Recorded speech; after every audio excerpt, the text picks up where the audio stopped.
what are you talking about, bro? I never made the claim that Jesus said we don't have to worship in the temple. I think you're not tracking along here. I'll say it again for you. I'll slow it down. Jesus said the temple will be, he predicted the destruction of the temple. This is one of the issues with textual critics who are secular that don't want to acknowledge that the Gospels were written earlier because there's such a clear depiction of Jesus prophesying the destruction of the temple. Yeah, because they say, oh, it definitely couldn't have been written earlier because the destruction of the temple wasn't until 70 AD. Yes. And then you're like, no, that's the whole point. He prophesied it. They're like, well, prophecy is not real, so it has to be after 70 AD. Exactly. And so that's really great. The thing about that is that people were like, oh, he's saying the destruction of the temple, but he's also talking about his own body, right? It's talking about his own body. So Jesus says, so this is in Luke chapter 21. He says, then as some people spoke of the temple, how it was adorned with beautiful stones and donations, he said, these things which you see, the day will come in which not one stone shall be left upon another, and that shall not be thrown down. So they asked him, teacher, but when will these things be? And what sign will there be when these things are about to take place? And he said to them, take heed, you will not be deceived, for many will come in my name. So I think he's talking about two different things at once. I think he's prophesying the destruction of the temple while at the same time talking about the end days. And then he also has the prophecy is like, destroy this temple and I will raise it in 3 days. Okay. Come on. So at the end, what I'm getting at is that the temple did get destroyed in 70 AD. The Jews today have no temple. So if Christianity is an extension and a continuation of Judaism, there is no temple. So it's not an interpretation. You keep saying interpretation. Respectfully, there's no temple, dog. I respect your interpretation. You don't have to respect something that is a fact. There is no temple. There's no temple no longer on the Temple Mount. That's they didn't. You understand? They didn't have temples in all of their cities. They had synagogues, and then they had a temple, and that's where everyone went. During the Passover, and they offered the sacrifices. And when Jesus flips over the tables at the money changers, he's flipping over tables because they were charging people exorbitant amounts to exchange money, and then they were also charging exorbitant amounts for people to buy different sacrifices because you couldn't travel and bring a sacrifice with you, right? Yeah. So that is what happened at the temple. That is what I'm talking about. Subsequently, Paul makes the statement that the temple of God is now our body. Hello. So what I'm not saying is that you shouldn't gather as a church. What I'm not saying is that the temple doesn't matter. I'm saying, one, there is no temple. That's not a matter of opinion or interpretation. That's a matter of fact. Respectfully. Yeah.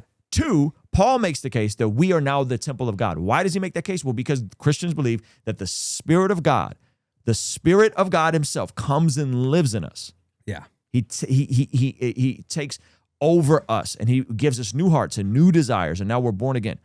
That makes us the temple of God, not in a literal sense where you're now a building. That's not what I'm saying. Yep. But that the presence of God dwells in us. And yes, there are people that want to rebuild the temple. Okay. There are both Jewish Zionists that want to rebuild the temple because they're expecting the Messiah to return once the temple is back up. They're waiting for the third temple period. Yeah. And then oddly enough, there's Christian Zionists that are sending red heifers to Israel so they can offer the sacrifice and get the temple rebuilt. Now, that is true. That is happening. It's not anywhere near from actually being a thing, meaning there's so many hurdles they have to jump over.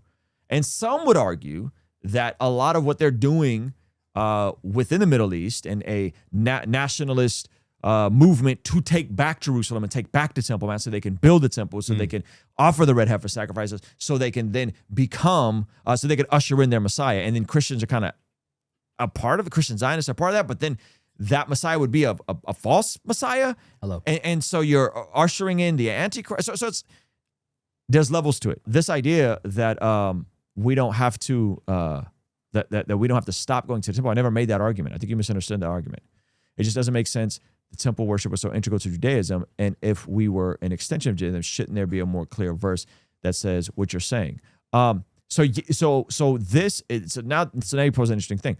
This is actually how Catholics and Orthodox view it. I was about to say, I was like, welcome to the one true church. Yes. So the Orthodox and the Catholics view that they are the continuation of the Levite priests.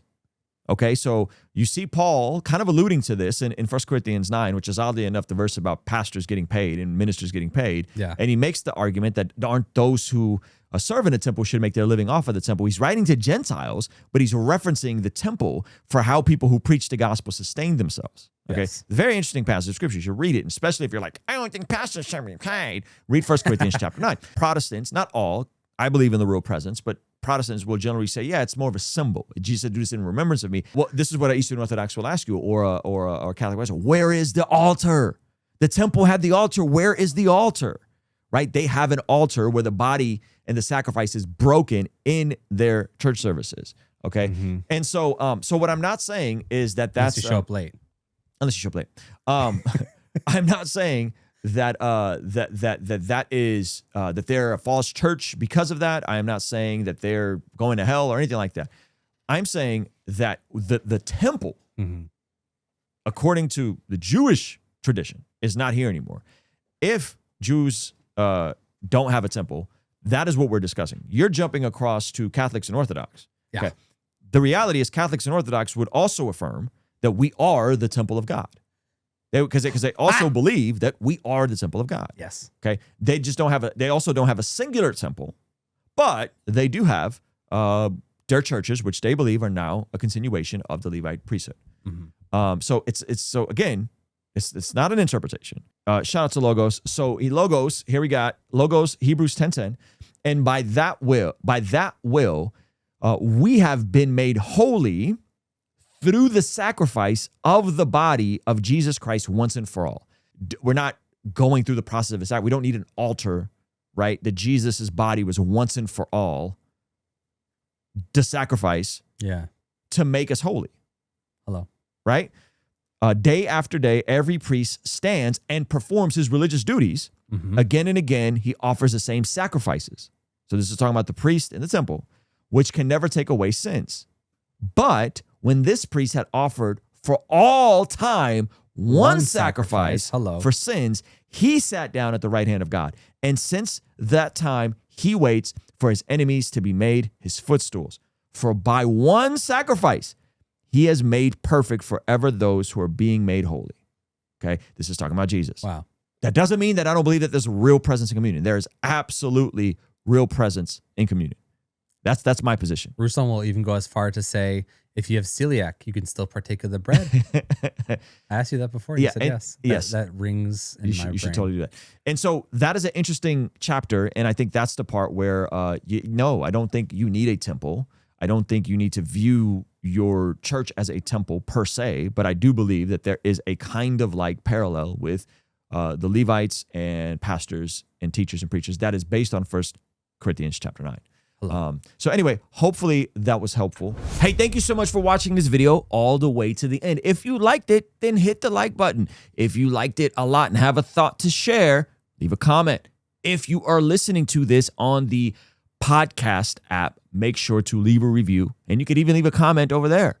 And if you want to watch another video that is recommended just for you, hit this video over here. Let me know if they nailed it. Also, you can partner with us monthly, which helps us out a lot in our monthly community. Get access to early drops and all that kind of good stuff over here. All right, I'll see you over there. Peace.